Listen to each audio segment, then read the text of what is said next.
जय श्री कृष्ण मित्रों। स्वागत है आपका अपने चैनल अनमोल स्टोरी पावर में। आज हम लेकर आए हैं अमीर दोस्त की कहानी। अगर आपको हमारी यह कहानी पसंद आए तो कृपया वीडियो को लाइक करके चैनल को सब्सक्राइब करें और बेल आइकन को जरूर दबाएं। तो चलिए दोस्तों, कहानी की तरफ बढ़ते हैं। दो सच्चे दोस्तों की कहानी शुरू होती है, सोहन और मोहन। सोहन गरीब किसान का बेटा है और मोहन गांव के मुखिया के परिवार से। लेकिन बचपन से ही दोनों की दोस्ती ऐसी गहरी थी जैसे मिट्टी में पानी रच बस जाता है। एक साथ स्कूल जाना, खेतों में खेलना, नदी में तैरना, आम के पेड़ पर चढ़कर कच्चे फल खाना, सब कुछ साथ। गांव के लोग उन्हें राम लक्ष्मण की जोड़ी कहते थे। सोहन की माँ, जो खुद खेत में काम करती थी, मोहन को अपने बेटे जैसा मानती थी। और मोहन, जो रेशमी कपड़ों में रहता था, जब भी सोहन के घर आता, अपनी चप्पल बाहर उतारकर मिट्टी में खेलने लग जाता। सोहन का टूटता हुआ खिलौना भी मोहन को बेशकीमती लगता और मोहन की कोई नई चीज सबसे पहले सोहन के साथ बंटती। लेकिन ये दोस्ती गांव के मुखिया को चुभती थी। मुखिया को लगता था कि उसका बेटा गरीबों के साथ रहकर अपनी इज्जत खो देगा। वो अक्सर मोहन से कहता, बड़ा आदमी सिर्फ अमीरों से दोस्ती करता है, ये सोहन तुम्हारे लायक नहीं। मगर मोहन हर बार मुस्कुराकर कहता, बाबा, सोहन मेरा हीरा है। एक दिन गांव में मेला लगा। सभी बच्चे मस्ती में थे। सोहन और मोहन ने मिलकर गुब्बारे उड़ाए, झूले झूले और फिर दोनों एक साधु के पास पहुंचे। साधु ने उनके माथे पर तिलक लगाते हुए कहा, तुम दोनों की दोस्ती दुनिया बदल सकती है, लेकिन वक्त आएगा जब धन, सम्मान और विश्वास की परीक्षा होगी। उस दिन जो अपने दिल की सुनेगा वही सच्चा अमीर होगा। वो दिन दूर नहीं था। साल बीते, स्कूल खत्म हुआ और शहर जाने का वक्त आया। मोहन को पिता ने पढ़ने के लिए दिल्ली भेजा। सोहन का सपना भी पढ़ने का था, लेकिन हालात ने उसे खेतों में बांध दिया। मोहन ने वादा किया, मैं बड़ा आदमी बनकर लौटूंगा और तुझे साथ लेकर उड़ान भरूंगा। सोहन ने मुस्कुराकर हाथ मिलाया, मैं तेरे लौटने का इंतजार करूंगा। दिल्ली में मोहन की जिंदगी बदल गई। ऊंचे कॉलेज, नए दोस्त, बड़ी बड़ी पार्टियां, लेकिन दिल में कहीं न कहीं सोहन की तस्वीर हमेशा रही। वो अक्सर फोन करता, लेकिन धीरे धीरे बातों में दूरी आ गई। मोहन की आवाज बदलने लगी, शब्द बदलने लगे। उधर गांव में सूखा पड़ा। सोहन का खेत सूख गया, लेकिन उसका विश्वास नहीं। 5 साल बाद मोहन लौटा। चमचमाती कार, कीमती सूट और साथ में बिजनेस पार्टनर। गांव में उसका स्वागत हुआ और सब उसे अमीर बेटा कहने लगे। लेकिन सोहन, वो वहीं खेत के किनारे, पुराने कपड़ों में, मगर आंखों में वही चमक। मोहन ने उसे देखा, पर कुछ पल के लिए जैसे पहचानने में हिचका। फिर गले लगा, लेकिन वो गर्माहट गायब थी। मोहन के साथ अब उसका नया दोस्त था, आरव, जो बड़े शहर से था और हर बात में पैसे की बात करता। मोहन अब गांव के लिए योजना बना रहा था, फैक्ट्री लगाने की, स्कूल को प्राइवेट करने की, मंदिर के पास रिसॉर्ट बनाने की। गांव के लोग खुश थे, पर सोहन चुप। उसे लगा जैसे गांव की आत्मा बिक रही है। एक शाम मोहन ने पूछा, क्यों चुप है तू सोहन? मैं सब कुछ बदल रहा हूं इस गांव का। अब तू भी मेरी फैक्ट्री में काम कर। सोहन ने धीरे से कहा, काम तो कर लूंगा दोस्त, लेकिन इस जमीन की गंध भी तो साथ चली जाएगी ना। मोहन हंसा, अब सोच बदलनी पड़ेगी। तू पुराना सोचता है। कुछ दिन बाद गांव की पंचायत में बड़ी मीटिंग बुलाई गई। मुखिया अब बूढ़ा हो चुका था और मोहन को पंचायत सौंपना चाहता था। लेकिन तभी गांव के एक बूढ़े ने सवाल उठाया, मोहन, तू कहता है गांव बदलना है, लेकिन क्या तू गांव को पहचानता भी है? मोहन चुप, और तभी सोहन खड़ा हुआ। ये गांव सिर्फ मिट्टी का नाम नहीं, यहां रिश्ते बोए जाते हैं, जहां लोग एक दूसरे को बिना कीमत के समझते हैं। तू जो कर रहा है वो विकास नहीं, व्यापार है। और तुझे जो याद नहीं, वो ये है कि इस गांव का हीरा तेरा पैसा नहीं, तेरी दोस्ती थी। पूरा गांव शांत हो गया। मोहन की आंखें भर आईं। उसे वो दिन याद आया जब साधु ने कहा था, जो अपने दिल की सुनेगा वही सच्चा अमीर होगा। और उस दिन मोहन ने आरव को शहर वापस भेजा, फैक्ट्री की योजना रद्द की और सोहन के साथ गांव के बच्चों के लिए एक निशुल्क स्कूल खोला। लोगों ने फिर कहना शुरू किया, गांव का हीरा लौट आया है और इस बार दो नहीं, पूरा गांव उसका दोस्त है। मोहन को जब पहली बार शहर की ट्रेन में बैठाया गया, तो उसकी आंखों में एक सपना था, कुछ बनकर लौटने का। पिता ने उसकी जेब में मोटा पैसा, हाथ में स्मार्टफोन और दिमाग में ये बात भर दी थी कि अब वो एक मुखिया का वारिस नहीं, बल्कि एक अमीर बनने चला है। सोहन ने स्टेशन तक उसे छोड़ने के बाद खाली जेब से एक पुराना किताबों से भरा झोला उठाया और खेत की पगडंडी पर वापस लौट गया। शहर में मोहन की जिंदगी तेजी से बदलने लगी। ऊंची इमारतें, चमकदार मॉल, नई बोलियों और नकली मुस्कानों की दुनिया ने उसे घेर लिया। उसका कमरा अब वातानुकूलित था, उसके दोस्त अब अंग्रेजी में बातें करते थे और गांव अब उसे एक शब्द से ज्यादा कुछ नहीं लगता था। वहीं सोहन गांव में सुबह 4 बजे उठकर बैलों को जोतता, दोपहर को खेतों में पसीना बहाता और रात को मां की थाली में सूखी रोटी के साथ हंसकर खाता। धीरे धीरे दोनों की बातचीत कम होने लगी। पहले हफ्ते में एक बार कॉल आता था, फिर महीने में एक, फिर बस त्योहारों पर एक शुभकामना संदेश। सोहन हर बार मोहन की आवाज में कुछ ढूंढता, लेकिन अब वो आवाज जैसे किसी और की हो गई थी, सलीकेदार, सोच समझकर बोले जाने वाली। 5 साल बीत गए। एक दिन गांव में अफवाह फैली, मुखिया का बेटा वापस आ रहा है। अगली सुबह गांव की पगडंडी पर धूल उड़ाते हुए एक काली चमचमाती गाड़ी घुसी। बच्चे उसके पीछे दौड़ पड़े। महिलाएं खिड़कियों से झांकने लगीं और जब गाड़ी रुकी तो उसमें से उतरा मोहन। लेकिन ये वही मोहन नहीं था।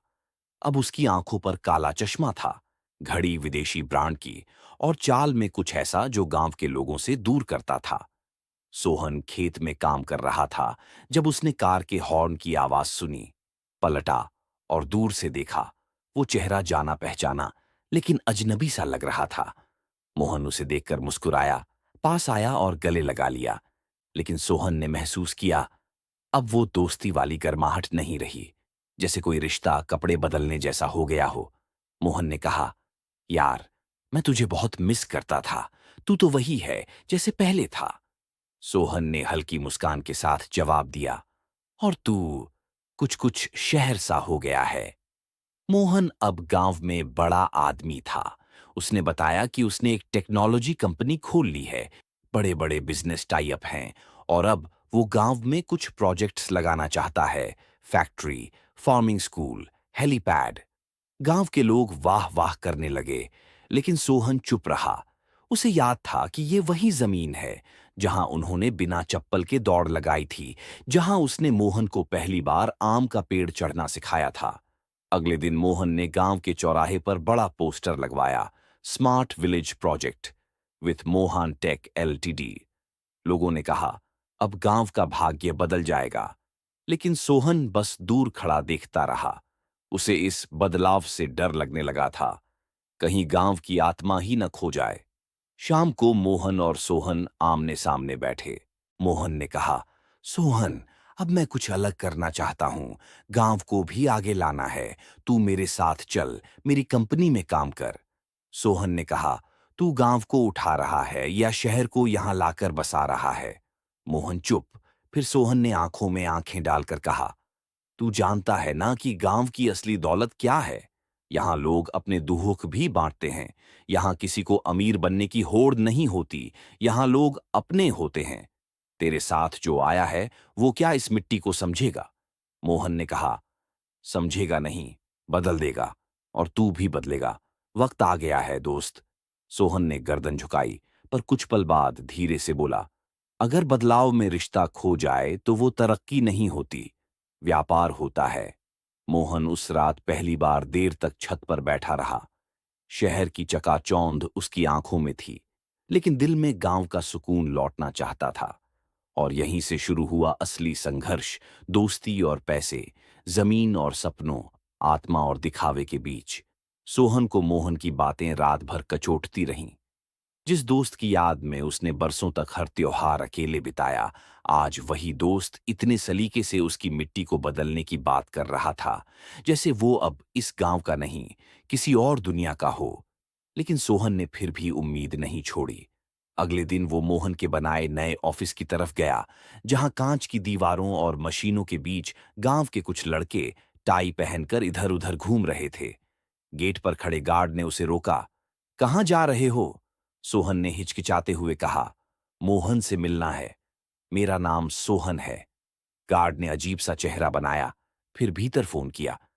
कुछ देर में एक चमकदार कपड़े पहने युवक आया और बोला, मोहन सर अभी बिजी हैं, अपॉइंटमेंट लिया है? सोहन की आंखों में दर्द था, लेकिन आवाज नरम। मैं अपॉइंटमेंट नहीं लेता, मैं उसका बचपन का दोस्त हूं। युवक ने कुछ झिझकते हुए कहा, अभी नहीं मिल सकते, कल ट्राई कर लेना। सोहन ने वहीं से आवाज लगाई, मोहन। अरे मोहन, मैं हूं, सोहन। लेकिन सामने से शीशे की दीवार के उस पार मोहन ने देखा भी, और फिर गर्दन फेर ली। वो पल, जैसे किसी ने सोहन की आत्मा को चीर दिया हो। उसने एक आखिरी बार देखा। मोहन अब किसी कंपनी का सीईओ लग रहा था, दोस्त का चेहरा नहीं, एक अजनबी का मुखौटा पहन चुका था। सोहन धीरे धीरे लौटने लगा। उसके पांव भारी थे और आंखें गीली। गांव लौटते ही सबकी नजरें उस पर थीं। कुछ बुजुर्गों ने ताना मारा, कहाँ गया तेरा अमीर दोस्त? एक बार नाम ले लेता तो तू भी कुछ बन जाता।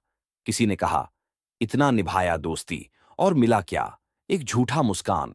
कुछ लड़कों ने ठाके लगाए, मोहन भाई सीईओ बन गया और तू अब भी बैलों के साथ। बेचारा सोहन। सोहन के भीतर कुछ टकरा कर टूट रहा था। रात को उसने मां की रोटियों को भी छुआ नहीं। अकेले बांस के पेड़ के नीचे बैठा रहा, जहां वो और मोहन घंटों बचपन में सपने बुनते थे। लेकिन अब जैसे उन सपनों की राख रह गई थी। उसी रात जब गांव सो रहा था और सोहन पेड़ तले बैठा था, एक बूढ़ा साधु वहां आया। सफेद दाढ़ी, आंखों में गहराई और चाल में कुछ रहस्यमय। साधु ने कहा, बेटा, क्यों इतना टूटा बैठा है? क्या खो दिया जो तू रो रहा है? सोहन ने कहा, मित्र खोया है साधु बाबा। बचपन का रिश्ता अब अपॉइंटमेंट मांगता है। साधु मुस्कुराया, तू सोचता है तूने दोस्त खोया? नहीं बेटा, दोस्त ने खुद को खो दिया है। तू वही है जो था, वही मिट्टी, वही दिल। जो बदल गया है वो तेरा नहीं रहा। सोहन ने आंसू पोंछे। तो क्या अब कुछ नहीं बचा? साधु ने एक पुराना सा सिक्का निकालकर उसकी हथेली में रखा। इस सिक्के की तरह रिश्ते भी होते हैं, एक तरफ चमक, दूसरी खिसी हुई हुई सच्चाई। जिस दिन कोई सिर्फ एक तरफ देखने लगे, उस दिन वो रिश्ते को नहीं, खुद को खो देता है। सोहन ने देखा, सिक्का साधारण था, लेकिन उस पर कुछ उकेरा था। जो मिट्टी में रहकर भी कमल बनता है, वही असली राजा होता है। साधु जाने लगा, लेकिन जाते जाते बोला, मोहन, अब तेरी कसौटी नहीं, तेरा अतीत है। अगर तू अब भी उजाले की तलाश में है, तो उस दोस्ती की राख से चिंगारी निकाल और खुद को साबित कर। रात गहरी थी, लेकिन सोहन की आंखों में पहली बार एक नई चमक थी, जैसे टूटे हुए सपनों से अब कोई नई कहानी बनने वाली हो। सोहन अब पहले जैसा नहीं रहा था। उस रात साधु की बातों ने उसके भीतर कुछ जगा दिया था, खुद को साबित करने की आग। उसने ठान लिया कि वह अब मोहन की यादों के सहारे नहीं जिएगा, बल्कि अपनी मेहनत से एक नया रास्ता बनाएगा। साधु हर हफ्ते गांव आता और एक किनारे बैठकर चुपचाप सोहन को देखता, जो अब बांस की छोटी सी कुटिया में आचार, तेल और देसी बीजों का व्यापार शुरू कर चुका था। शुरू में गांव वालों ने फिर हंसी उड़ाई, लेकिन जब उन्होंने देखा कि शहर से लोग अब उसके बनाए सरसों के तेल के लिए आ रहे हैं, तो सबकी आंखें बदलने लगीं। एक शाम साधु फिर आया और बोला, अब तुझे क्या चाहिए? सोहन ने मुस्कुराकर कहा, अब मुझे खुद पर भरोसा चाहिए, और वो मुझे मिल रहा है बाबा। साधु ने कहा, भरोसा तो अच्छा है, लेकिन सच जानना उससे भी बेहतर होता है। सोहन ने चौंक कर पूछा, क्या मतलब? साधु कुछ नहीं बोला, बस एक कागज का टुकड़ा उसकी ओर बढ़ाया। वो एक नक्शा था, गांव के पास के उस पुराने कुएं की ओर इशारा करता हुआ, जिसे वर्षों से किसी ने नहीं छुआ था। उस रात सोहन खुद को रोक नहीं पाया और मशाल लेकर उस कुएं के पास गया। वहां की झाड़ियां हटाई तो एक पुराना संदूक मिला। अंदर एक जंग लगी डायरी पड़ी थी, जिस पर नाम लिखा था, रघु। सोहन ने नाम पढ़ा और माथा सिकोड़ लिया। रघु कौन? डायरी खोली, पहले पन्ने पर लिखा था, मैं रघु हूं, मोहन का रूममेट और सबसे बड़ा दुश्मन। गांव को नहीं पता कि असली मोहन अब इस दुनिया में नहीं है। जिसने गांव लौटकर सब छीना, वो मैं हूं। मोहन को मैंने खत्म किया, उसकी जगह ली, और अब उसके नाम से राज कर रहा हूं। सोहन के पैरों तले जमीन खिसक गई। उसने आगे पढ़ा। डायरी में मोहन की तस्वीरें, उसके हस्ताक्षर और कई ऐसे राज थे जो किसी और को नहीं पता हो सकते थे। रघु ने लिखा था कि कैसे उसने मोहन के साथ शहर में रहते रहते उसकी आदतें, बोली और चाल ढाल तक सीख ली थी। एक दिन जब मोहन बीमार पड़ा, रघु ने उसे नशा देकर मार डाला और उसके कागजात, बैंक खाते और पहचान लेकर उसकी जिंदगी को अपना लिया। सोहन की आंखों में आंसू आ गए, जिसे वह झूठा समझ बैठा था। वो तो अब इस दुनिया में ही नहीं था, और जिसने उसे ठुकराया वो कोई और था, रघु। अब साधु की बातें उसे फिर याद आईं। जिसने सिर्फ सिक्के की चमक देखी, वो दोस्त नहीं हो सकता। उसने पूरी डायरी पढ़ी और समझ गया कि गांव पर अब एक झूठ का साया है। जो मोहन बनकर गांव आया है, वो रघु है, हत्यारा, छलिया और अब सबसे बड़ा धूर्त व्यापारी। लेकिन इस सच्चाई को किसी के सामने रखेगा कैसे? गांव वाले तो अब रघु के चकाचौंध से इतने अंधे हो चुके हैं कि सच्चाई देख ही नहीं सकते। सोहन ने डायरी को सीने से लगाया और उसी क्षण निर्णय ले लिया। अब वह सिर्फ व्यापार नहीं करेगा, अब वो एक जंग लड़ेगा, उस दोस्त की आत्मा के लिए जो अब भी किसी कोने में उसकी मासूम हंसी के साथ जिंदा है। लेकिन कैसे? यही सोचते सोचते वो अपनी कुटिया में लौटा और देखा कि दरवाजे पर साधु पहले से खड़ा है। सच मिला? साधु ने पूछा। सोहन ने गर्दन हिलाई। हां, लेकिन अब क्या? साधु बोला। अब तुझे वो बनना है जो तू कभी था ही नहीं, लेकिन जो बनना तुझे हमेशा था, एक सच का योद्धा। रात लंबी थी, लेकिन सोहन की आंखों में अब सिर्फ नींद नहीं, बदले की आग और इंसाफ की चमक थी। अब जब सच्चाई हाथ में थी और मोहन की असली डायरी सोहन के पास थी, तो वो एक पल को भी रुका नहीं। उसने साधु से पूछा, क्या तुम मेरी मदद करोगे इस झूठ को बेनकाब करने में? साधु मुस्कुराया और बोला, सच की लड़ाई में कभी अकेला नहीं होता कोई, बस शुरुआत करने वाला चाहिए। सोहन ने उसी डायरी की प्रतियां बनवाईं। गांव की पंचायत के दिन वो सभा में पहुंचा, जहां मोहन यानी रघु अब एक रसूखदार आदमी बन चुका था और लोगों पर रौब झाड़ता फिरता था। सभा में जैसे ही सोहन ने डायरी और उसके पन्ने खोलकर पढ़ने शुरू किए, एक एक राज बाहर आता गया। शुरुआत में लोगों ने मजाक उड़ाया, लेकिन जैसे ही मोहन की असली लिखावट, तस्वीरें और पुराने दस्तावेजों सामने आए, भीड़ में सन्नाटा छा गया। रघु बौखला गया।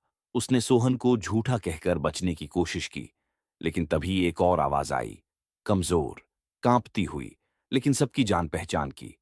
सोहन। सभी ने मुड़कर देखा और हैरानी से आंखें फटी रह गईं। वो असली मोहन था, बहुत दुबला, झुलसा हुआ, लेकिन उसकी आंखों में वही पुराना अपनापन और दोस्ती थी। वो आगे बढ़ा और सभी के सामने खड़ा हो गया। मैं ही असली मोहन हूं। रघु ने मुझे शहर में बंधक बना लिया था।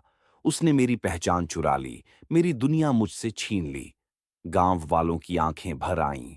मुखिया भी शर्मिंदा हुआ, जो अब तक नकली मोहन के पैरों में झुका था। पुलिस आई, रघु को गिरफ्तार किया गया और गांव को उसका खोया हुआ हीरा वापस मिल गया, मोहन। लेकिन मोहन की आंखों में अब भी एक ही सवाल था, सोहन, तूने कैसे जाना? सोहन ने बिना कुछ कहे साधु की ओर देखा, लेकिन वहां अब कोई नहीं था। वो जैसे आया था, वैसे ही चला गया, रहस्य की परछाई बनकर। मोहन ने सोहन का हाथ पकड़कर कहा, तू तो पहले से ही अमीर था दोस्त। मैं तो अपनी पहचान खो बैठा था, लेकिन तूने दोस्ती की कीमत जानकर सब कुछ पा लिया। गांव में अब नए ढंग से काम शुरू हुआ।